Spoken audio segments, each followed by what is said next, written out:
والصلاة والسلام على رسول الله. سبحان الله وبحمده عدد خلقه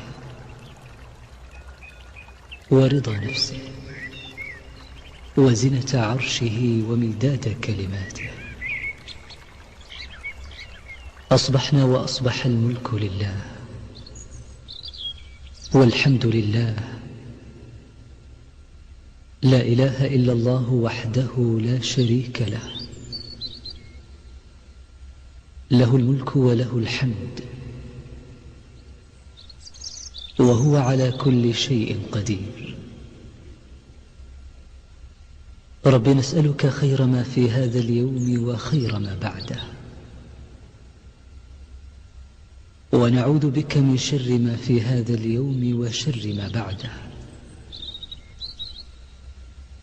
رب نعوذ بك من الكسل وسوء الكبر. رب نعوذ بك من عذاب في النار وعذاب في القبر.